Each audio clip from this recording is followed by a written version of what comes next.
Good evening. I'm George Calderaro, Director of Outreach Programs at Columbia University's School of Professional Studies. Welcome to the inaugural online Community Scholars Lecture, A Double Pandemic, Risking Your Life for Justice, Protesting Police Brutality During COVID-19 with Renée Cummings. The Community Scholars Lectures and programs are presented and administered by the Columbia University School of Professional Studies and Office of Government and Community Affairs. The Community Scholars Program enables independent scholars to pursue their lifelong learning aspirations through access to Columbia University's courses and resources. I'm delighted and proud to announce that last week, the Columbia University Board of Trustees renamed the program the Alelia Bundles Community Scholars Program in honor of longtime trustee and Community Scholars Program advocate, Alelia Bundles. Renée Cummings is a criminologist and international criminal justice consultant who specializes in artificial intelligence, AI.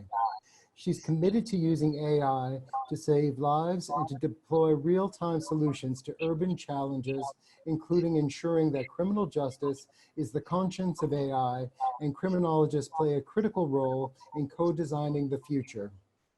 Foreseeing trends and anticipating disruptions, her community scholars' research and work at Columbia involves examining the impact of AI on criminal justice and the social impact of AI on communities of color and incarcerated populations, including the creation of a book and a documentary on the subject. So without further ado, now please help me virtually welcome Renée Cummings. Thank you so much, George, for that introduction. Thank you. And of course, thank you to the team working with George today, Denise and Maggie, who are helping us execute this online conversation. So this conversation is really important to me because I've made a commitment to use my voice for critical conversations, because I do believe that conversations save lives. So I'm going to move directly into the presentation, A Double Pandemic, Risking Your Life for Justice, Police Brutality and Protesting Police Brutality during COVID-19. So let's look at this question of a double pandemic. And what is a double pandemic? So a double pandemic is really COVID-19 and racism happening at the same time. And this is what we are seeing. We are seeing right now death of people of color because of COVID-19, and we have all seen those stories. I think many of us, our lives have been touched in one way or the other by COVID-19, and we're seeing that several pre-existing conditions create the context for the novel coronavirus. But also we're seeing another pandemic, or another pandemic has been brought to the fore because of COVID-19. And what we are seeing, again, it would be death of people of color, but we are now speaking more and more about psychological violence and intergenerational rage and free-floating anger. And of course, physical violence, which is police violence and police brutality. And as we think more about this double pandemic, we think about the similarities between COVID-19 and racism. And Maggie, you can change the slide now. And what we see when it comes to COVID-19 and racism would be pain. There are lots of families, lots of communities, countries, everywhere in the world, people are speaking about the pain attached to COVID-19. And then there is the grief, because for many of us, we have lost loved ones, and there is that inability to grieve, so there is no closure. And what we are also seeing and hearing a lot about would be the mental health crisis and the financial crisis that are spiraling this public health crisis. And we've all had about 3 months or more of lockdown. So we've all had to deal with isolation. And that isolation for many of us has created anxieties and other stressors. And what we are also seeing is trauma. And for many of us, a post-traumatic stress related to this trauma of COVID-19. And that is the similarities between the COVID-19 pandemic and racism. Because with racism, the pain is similar, and that pain is sometimes intergenerational. There is also grief, because when it comes to police brutality or police violence or death in police custody, we realize that many families have not received justice. And where there is no justice, there is no closure. And mental health is also critical to racism because it impacts people's ability to function and to feel well. So we see that mental health has consequences for families and communities, just like COVID-19. Mental health also impacts financial health. And we know racism does have a critical impact on financial health when we think of the history of something like redlining in the United States. And of course, there is that isolation of what we call cultural dislocation between different communities and different cultures. And of course, there is the trauma that comes with the criminalization of color. And we see that sometimes in the criminal justice system. And there's also the issue of post-traumatic stress disorder, which is attached to systemic racism. So what we are seeing are many correlations between racism and health. Maggie, you can change the slide. And what we are seeing there is when it comes to racism, it impacts our health.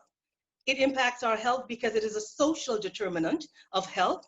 It is also a driver of racial and ethnic health inequalities, exposure to racism. The research and the literature speaks to this, poorer health outcomes sometimes for individuals. And of course, we know that racism does impact access when it comes to healthcare, and it also impacts often patient experiences. So we are seeing those similarities with the pandemic.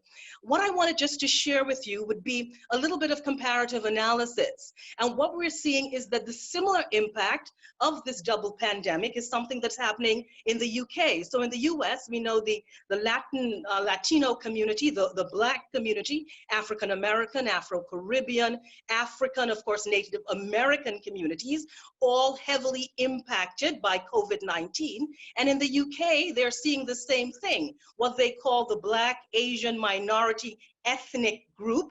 And in the UK, the Bangladeshi and the Pakistani, of course, greater susceptibility to COVID-19, and of course, again, the Black community. And that's just to put things in context, because what that shows is that the similarities are really deadly.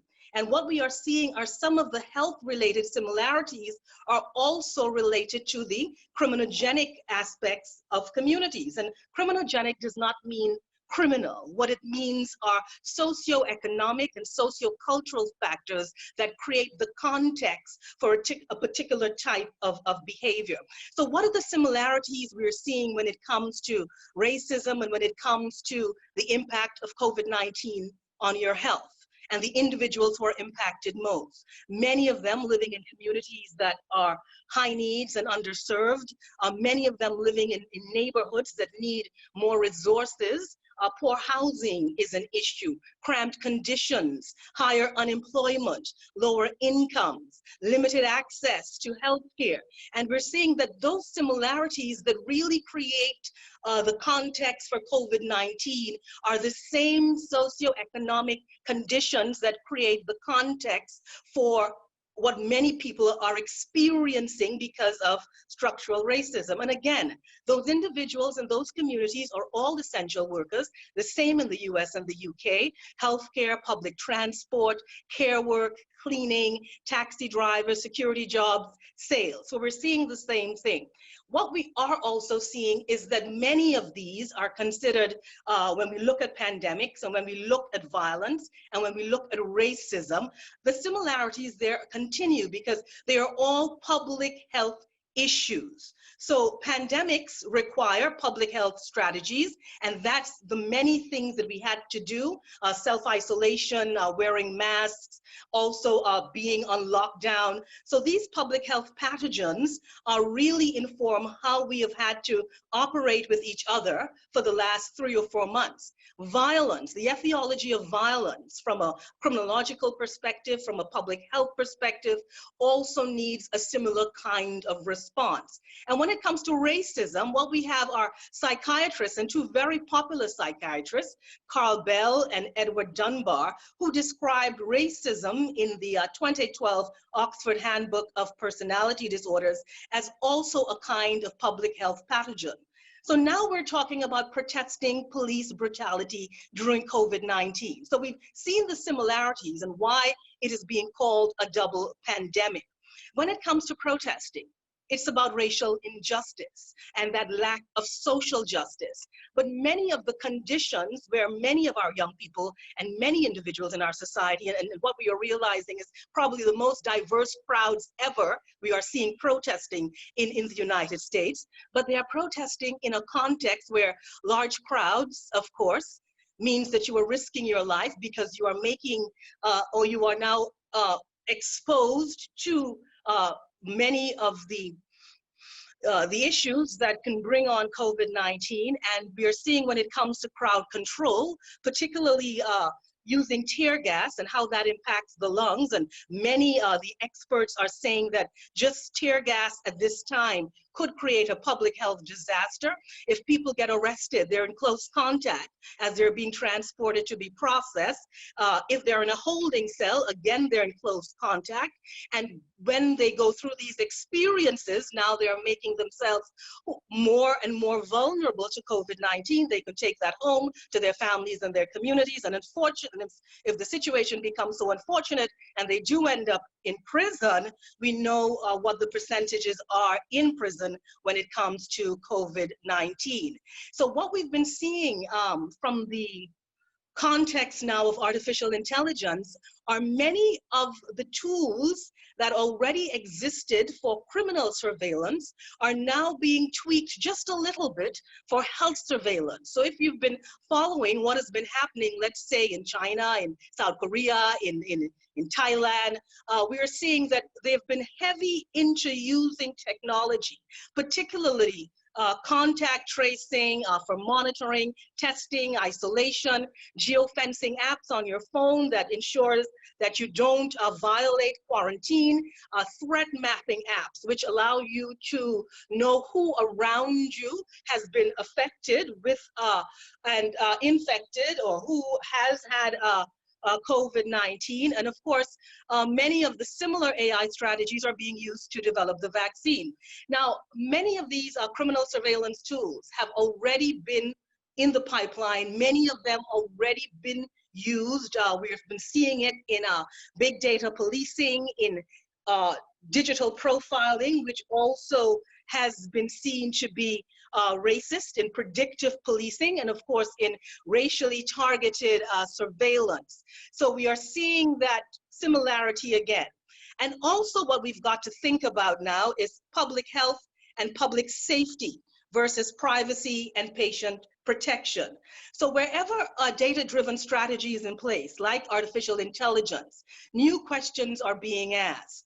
Will we have to choose life over liberty, in the sense that if I give up my data to receive clinical care, will that data affect me in the future when it comes to my civil liberties, my human rights, or my ability to even participate in the democratic process? And then what about things like autonomy? And will our data be used against us? And will the infrastructure that's being set up to track and monitor COVID-19 remain? That's a big question that's now being asked by AI ethicists. And what concessions are you willing to make for preventive pandemic public health strategies that promise public safety? So these are some of the ethical questions that are being asked. And what we are realizing is that because of COVID-19 And because of the civil unrest, we are seeing a systems integration of health surveillance and criminal justice and law enforcement and national security surveillance. So why is that? Because AI is really seen now almost as a superpower in the global race for solutions, particularly for the pandemic. And now we're seeing more and more solutions are going to be developed to probably deal with law enforcement. Its pervasiveness, its speed, its versatility, its ability to address a broad range of challenges and to design real-time solutions to anything from scientific to social challenges. AI also has the ability to monitor the spread of a pandemic or the spread of civil unrest at speed and of course at scale. And it also offers us the potential to really accelerate our knowledge, our understanding, and our ability to come up with actionable solutions. But wherever there is technology, technology is designed because of certain sociological and political factors that inform the technology design itself and the impact. So it's really important now to think about what is happening under the guise of healthcare and now under the guise of the fact that we are in civil unrest, or some people are referring to the protest action on the streets as that. What we are seeing is that many of the big tech companies are now using this to grab data, what we call that data grab for the global AI infrastructure. And what we are seeing is the pandemic provides the perfect territory for aggressive data acquisition, because we know now data is power. What the experts are also saying is that what is happening now in the world can be referred to as a digital Cold War, the fight for technological dominance. We are seeing the disinformation wars, the propaganda. We are seeing big tech using this opportunity to build an artillery of AI firepower. And when you combine data and power, what you get is AI expansionism in real time. And what we are also seeing, and this is the big fear, is that data could be used as a mechanism of social control. So AI is really recoding the global distribution of power and justice, because what we are seeing is surveillance capitalism. We are seeing a totalitarian type of surveillance where technology is centralized and being used for subservience to state. And we're seeing that more in China and of course other countries who really have more of a national security approach to governance. Much of that we are not seeing in the United States just as yet. And we are seeing also what is being referred to as Techno Solutionism. And what that is really using technology to come up with the solutions that we need. And that is also concerning, because we've got to also ensure that where technology is at play, there is a human-centric approach to that as well. And the greatest fear is that many of us, because we want to be healthy and because we want to be safe and because we want to protect our families and our communities and our countries, that we may surrender our rights in a state of panic. And doing that is always dangerous. So when it comes to AI, the heart of AI would be the algorithms. And what we have seen over the years are the hidden effects of algorithms. And algorithms learn patterns. And what we've been seeing is that these algorithms, or what they call algorithmic decision-making systems, already changing the way justice is administered, because risk assessment scores built on algorithms have already been changing the dynamic of justice in the criminal justice system, over predicting whether or not people will reoffend, and really frustrating due process. We see that algorithms are also codifying unconscious bias and codifying systemic racism and really producing racialized predictions we're also seeing new types of institutional discrimination. And now because of digital discrimination, we're seeing several levels of discrimination. Why is that? Because many of the data sets that are being used to create these algorithms are really rife with racial and economic and gender and disability biases. We're seeing, because of the historic challenges faced by the US, much of the data is deeply ingrained in that data or baked into that data would be cultural prejudices, structural hierarchies, oversampling of communities, and particularly the over-policing of communities and coming up with data that's causing the police to really over-police these communities. Hence the reason we are hearing conversations now about defund the police or radical reform of policing or reimagining policing, because data-based discrimination is now the new form of discrimination. And what we are seeing is that AI, many of the systems that are being designed, are denying historically disadvantaged and vulnerable groups full participation in society because of those biased data sets, because of the widespread biases persistent in society that are already baked into those algorithms. We're seeing the pre-existing patterns of exclusion and inequality, which correlate with racism. We're also seeing algorithms amplifying historic and institutional discrimination. And what we're also seeing from a tech design perspective would be default discrimination in the design process or engineered inequality. And sociologist Ruha Benjamin speaks about that and so well in her book, The New Jim Code, which of course is a play on Jim Crow, which looks at how data is used as a form of oppression. So when we think about oppressive data, and we think that the technology that's now being used in a good way to track or do health surveillance is also now being used to track protesters. And if we were thinking back to what happened in Minneapolis, we heard police reports that many of the techniques used to track protesters were some of the same techniques used to track COVID-19. But what we're also seeing is that this integration of systems could really create extensive, intense, and very intrusive surveillance if ethics and that ethical approach to AI does not create the requisite guardrails. We know that facial recognition is problematic. Over the last few days, and in support of what is happening right now, the Black Lives Movement, we've seen IBM and Microsoft and Amazon saying they're either going to discontinue or they are putting a moratorium on the development of facial recognition technology because of the biases, because it is used to really look at skin color and really correlate skin color with criminality. We have risk profiling systems already in play that disproportionately identify the Latino community as illegal immigrants.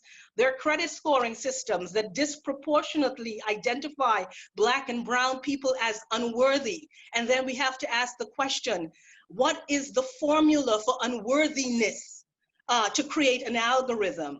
And then, of course, much of the tracking already being used, if we look at that double pandemic, it means that if certain communities have been experiencing COVID-19 more than others, and those communities are the same communities with the socioeconomic challenges, and now they're using additional technology to track, it's like double tracking of the same communities. So from the perspective of AI ethics, we have got to talk more about interrogating algorithms. It's really important because what we are seeing is badly designed algorithms can live for a very long time. And they could also be deeply destructive. So we've got to ask ourselves as we go for healthcare or we need access to healthcare for our family members and we've got to sign things off that say that, you know, our data is going to be used for the benefit of ourselves and our society. We've got to ask ourselves about AI and algorithms What's the background? You know, who's collecting this? What are they doing with the data? How is that data going to be disposed? Do I have the right to be forgotten if I so choose? And then you've got to ask yourself, algorithms, you know, many of them behave badly. Many of them are still very controversial. Many of them are not, you know, giving us answers that can't be questioned. So we've got to ask ourselves, is AI being used to repeat some of those past practices and patterns that have been very negative? Is it codifying bias and bigotry? Is science really as objective and neutral as it says it is? Because at the end of the day, algorithms are created by individuals, and we've got to think about implicit bias and how implicit bias informs our decision-making processes. And because implicit bias is something that is subconscious, we may not even know these things are operating, but we've seen it in many of what is called the unintended consequences of AI, which for many groups can feel very intended.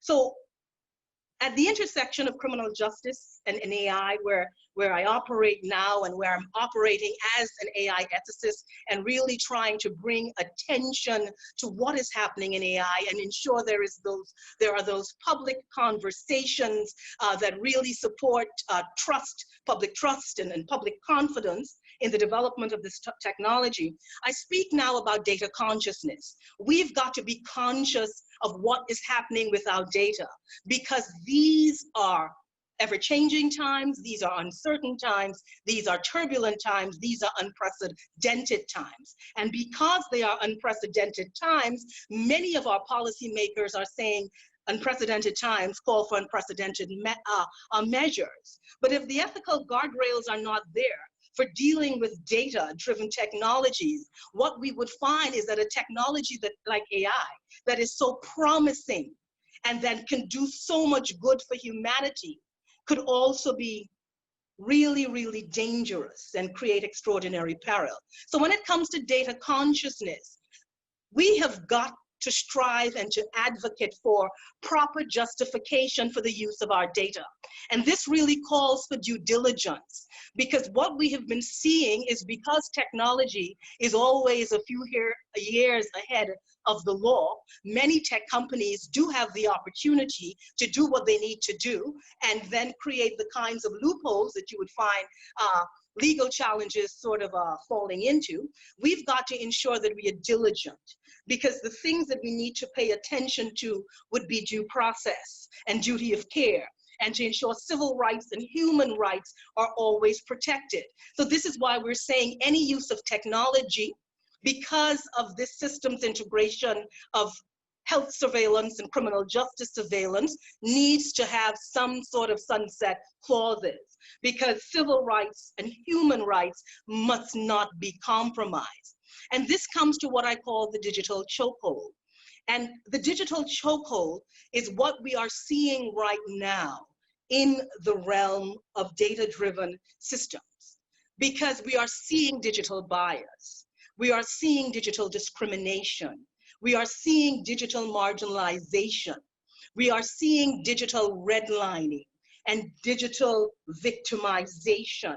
And when they all combine, they can either create a digital chokehold, again for Black and brown people, or even a digital prison, because your data footprint or your digital twin really could be creating a challenge for you in that space. So if we are not diligent, and if we do not advocate for ethics to be a part or to lead the way of design when it comes to AI, we would find ourselves in a society, as a society, dealing with some really difficult ethical questions when it's too late. Because we are at a place right now where we are trying to navigate and negotiate ourselves out of a pandemic. This COVID-19 is far from over. And we are seeing that every day when we look at what's happening in the different states and how the numbers are increasing. So we know it's not finished. And we know that a vaccine is a long way from coming. We have heard about viral drugs being developed. But one of the things that we are certain about when it comes to COVID-19 is that the experts are uncertain. Because every day we are hearing new information. I think at this stage, we've not even come to consensus whether or not all of us around the world should be in masks every day, or whether or not we can exist without masks. So we're also seeing COVID-19 fatigue, where people are exhausted and people are doing their own thing. So there are ethical concerns, and what we've got to look at, how do we strike an ethical balance between deploying techno solutions and keeping our data safe and protected? And then we've got to think about sacrificing data, privacy for clinical care to treat and prevent COVID-19 or any other pandemic, because that is why the data is so important. Because you would realize in the last 100 years, the world did not upgrade its playbook to deal with pandemics. And this is the reason why the world was caught off guard. And the data systems integration between public health and law enforcement, again, ethical concerns are there as well. Data to save lives. So the same data that we use to save our lives or the lives of others is the same data that could be weaponized against us, because we need to ask that data to save our lives. We are willing to do that. I think each and every one of us sees that as a form of social responsibility. But will the surveillance systems deployed during the pandemic be dismantled after the pandemic? And that is the critical question. So when it comes to how do we deal with this? So we know there is a double pandemic, COVID-19 and racism. We know right now in the country we are really experiencing a kind of turbulence and a kind of turmoil. And we're all asking ourselves, how is this going to end? What is going to happen? How are we going to move past this? You know, are we going to see the kinds of radical changes that are required of law enforcement in this country? Are we going to see people of color, Black and brown people, feeling comfortable in their communities, are feeling comfortable? Are we going to see Black men in the United States feeling as though they are a part of their country, as though they are fully participating as citizens, and as though their lives are not constantly under threat? Are we going to see communities of color police like non-communities of color? Are we going to see that? You know, we've got to think about that. And these are all big questions, and we are waiting for the policymakers and the protesters to tell us how this thing is going to end. So at that intersection of artificial intelligence and criminal justice, where I exist now, and when it comes to criminal justice, a lot of my work as a criminologist has been in epidemiological criminology and urban criminology, because I really subscribe to that public health approach to reducing crime and criminality and homicide and gun and gang violence, all very important. What I would say at this stage, because of that systems integration, because we are now going to be over-surveilled, because big tech has found the perfect storm or the great opportunity to say to us, listen, we need your data to save lives, but what else is going to happen with that data, we don't know. But what we do know is that just having good faith in big tech, believing that they're going to do the right thing, is not enough. Right? That's what you call bad policy. So as an AI ethicist, what I am committed to is ensuring that algorithmic decision systems, or AI systems, are really accountable, they are transparent, they are explainable, and they are fair. And that is critical to responsible AI, AI we can trust, principled design, all very important. And then it's about diversity. And it's about equity, and it's about being inclusive innovation, inclusive technology. And then it's about visibility, very, very important. And this is Pride Month. So it's also about pride when it comes to the technologies we are developing. And it's really important for understand that social justice and the fight for social justice that we are seeing now on the streets has really changed because of AI.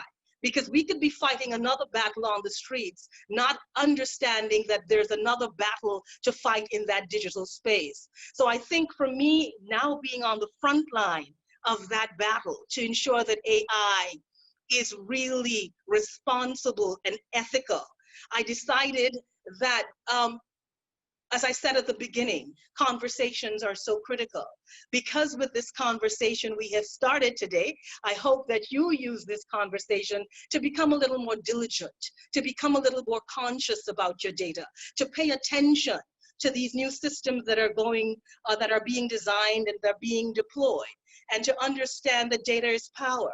And your data also makes you powerful. So I just wanted to, start a conversation, build a narrative to let you understand that AI is the future. And while it is the greatest piece of technology we have ever seen, and it is the technology that may have the most impact on society, you have a role to play as an educated consumer of technology. And you also have to understand that this technology is so powerful that you want to ensure that from a social justice perspective, from a criminal justice perspective, and when we look at things like racial injustice, that we really don't want to be dealing with the physical chokehold on the streets of America, and then before we know it, we've got our necks locked in a digital chokehold. Thank you very much. And George, I don't know if you have any questions. Yes, we do. But first, thank you so much for that compelling, thorough presentation, Renee. It was great. And the comments reflect that. Thank you. We have a question from a fellow community scholar, and it touches on one of your last points about preparing ourselves. The question is, I know that photos taken and posted online contain metadata. What apps exist that erase some of this data, if they do? So it's an excellent question, but one of the things that I don't do is really speak about apps, because all apps are built by a particular company. So when you speak about one, it seems as though you're promoting one. But I will say to you, because of technology, because of things like Google, it is really up to you to really do that exploration and that experimentation and see what works best for you. Okay. Another question. Do you feel the digital Cold War is creating a dystopian structure that will impact our way of navigating public space? And I think it can, and this is why ethics is so important to AI. And this is why we have many AI ethics scholars who are now looking at things like justice-oriented design and ensuring in public spaces that there is also that measure of equity there as well. So yes, it can, but I think this is why ethical AI is so important to create those guardrails. Okay, this is a slightly longer multi-part question. Big data can reinforce systematic and structural racism. How can we provide independent oversight on the coding of the data, the methods of how it is processed, and how the structure of the metadata amplifies the hierarchical boundaries that allow racism to continue as a public health pathogen? Right, so that's the big question we're really dealing with now from an AI ethics perspective. And the most that we can say, because we are not employed in the tech company when the design is going to happen. So this is why from an ethical perspective, we are saying that diversity, equity, inclusion, visibility are so critical to design process. And we are asking the question, who's at the table when those designs are being created? And what is the measure and the level of diversity? Also, what are the interventions in place to mitigate and to detect when a system could be discriminatory or that system to be biased? So this is when I said it's about data consciousness, and it's about data vigilance, and it's about ensuring emerging technologies are ethical. It is very critical. So this is where ethical AI steps in, because we have seen what those challenges do to us as a society, and we don't want to use new technology like AI to repeat those old biases and those traditional ways and those ugly patterns that have not served us and have brought us to the point, the kind of unrest and protest and the kind of violence that we've now found ourselves in as a society. Okay. Do you think big tech should be forced to share the value they create with the content of their users with their users? You know, I would like to think that, but that's not going to happen, right? Because it's not going to happen at all.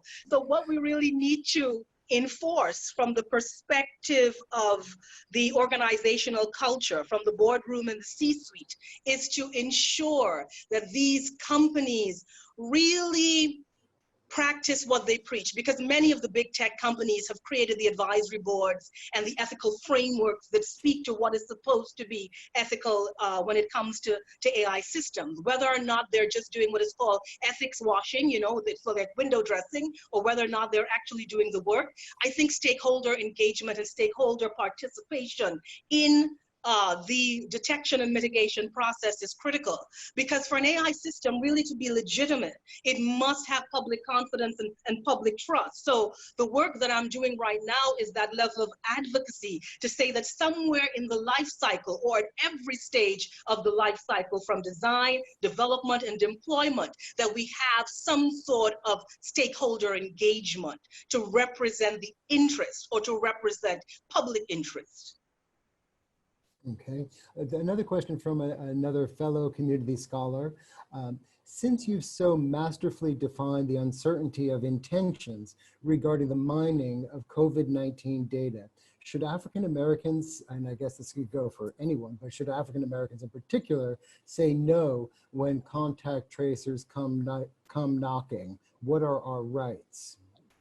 Well, I don't think you should say no, because contact tracing is a critical aspect of the public health strategy to treat and to prevent COVID-19.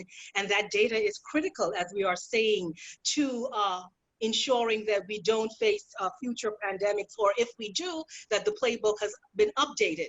But I think you've got to have a conversation about the data. What's going to be done with it? How is it going to be used? How is it going to be disposed? What are your rights? So you've got to ask the questions and really get that conversation going. I won't say to close your door or don't open your door, because you want to save your life. And that's the big question. That's the dilemma that's happening right now. We want clinical care. We know that our data is important to ensure that we are healthy, our families are healthy. But we also want to know what's happening with our data, and if that exact data that I gave you is going to be used against me in the future. Okay. How would you address using ML models? And I confess I'm not sure what ML models are. Machine learning. Machine learning, thank you. ML models that aren't really explainable, such as neutral nets. Okay, how I will answer that question is I'm not a data scientist. So I would not be able to give you a data scientist response to that. I am a criminologist, I'm a sociologist, I'm a psychologist. And what we're saying right now is data science needs more of us, and philosophers and social workers to get into the conversation. So I really could not give you the data science response that you need to that. And I would not like to fool myself into thinking that I could. Okay. Thank you so much, Renee. That's the questioner saying that. They're sprinkled throughout this are comments like phenomenal presentation, thank you. So I'll share those later. Thank you so much, Renee. I understand how law enforcement and public health agencies might exploit personal data, but can you share some concrete examples of how private companies are exploiting personal data? What are the greatest threats of data monopolies? All right, so there's a big one that's in the news and that has been on the front pages for a very long time.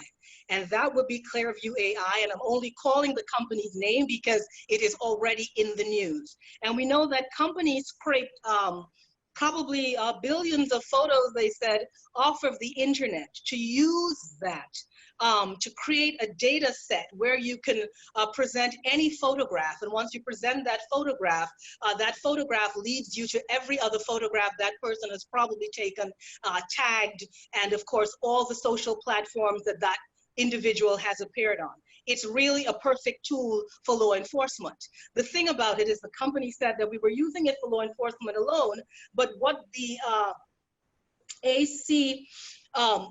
what the lawyers are saying, or what the individuals are saying, is that they really have not been only using it for law enforcement, but they've been giving it to private companies to use that information to come up with all sorts of private strategies and private approaches that could undermine. So much of what, or that particular question, is a question to me that's really now in the legal system. And while I was doing the presentation, I said, you know, big tech is always a few years ahead of the law, and now we're actually seeing future law and tech law and the law trying to catch up. So those cases have really not been decided. So it's one of the test cases. I think we are all waiting to see what the results of that will be. And I think the results of that is what will really inform the answer that you need at this time. Mm-hmm.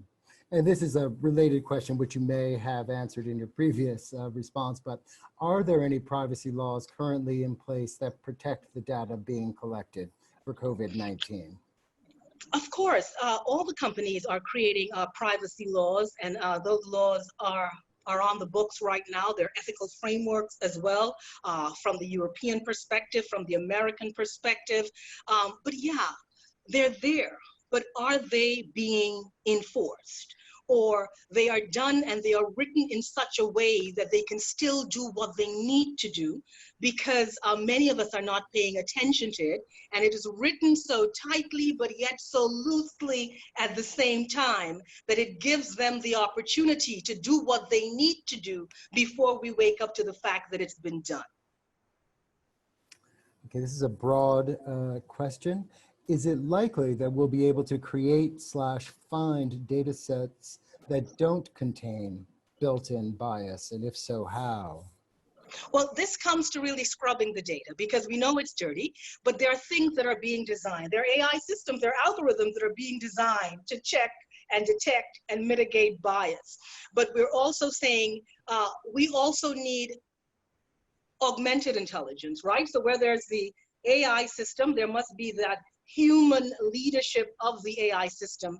And I think what we're seeing right now, because of what's happening on the streets, are many of the big tech companies, many of the big companies are all putting out statements. They are now providing millions of dollars to Black colleges, to Black community groups, to social justice groups, to any sort of groups dealing with things like racism. So we're seeing a kind of commitment that is happening right now that may force data companies to hire more people of color, to hire more individuals with diversities, to ensure that inclusive innovation and principled design is part of the process, or exists at every stage of the life cycle, to ensure those historical biases and structural inequalities are really scrubbed out of that data before it is used.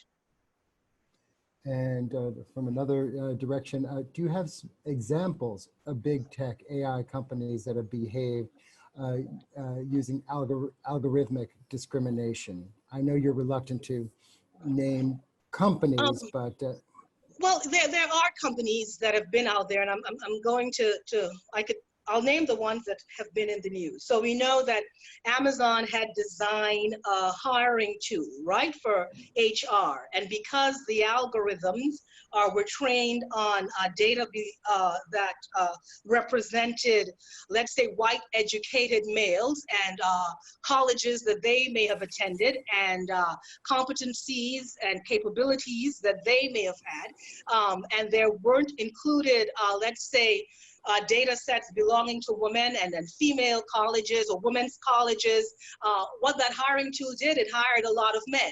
right? It didn't work. So Amazon had to get rid of that. We saw it with the company that created the infrared sensor to ensure that water came out of the taps. And of course, it wasn't tested on black and brown skin. So when black and brown hands moved under the tap, of course, there was no water. So we have seen things, and we have seen facial recognition. Hence the reason, let's say IBM and Microsoft have said they are not really continuing with the development. And of course, Amazon saying that they are putting a moratorium on it. And many cities across the US already saying that they weren't planning to continue with it. Facial recognition, it really does not, or it is not as effective with black and brown skin, women or anyone who identifies as a woman. And it really links criminality and to skin color. So very discriminatory, very biased. And of course, because of what is happening now, I guess the companies are waking up and saying, listen, we're not going to continue with technology or data-driven design that really is, you know, from a predictive perspective, racist. Okay. And it looks like that will have to be our questions. There are some intentionally provocative questions that I'm not going to read. I just want to thank you for beginning this conversation for many of us, and your work as a community scholar and participating tonight. Thank you, Renee. Thank you so much. And thank you for all who joined in. Thank you so much for the support. All right, everyone. Well, thank you for participating again. This talk will be online at the beginning of next week at the same page where you registered. We'll look forward to seeing you again.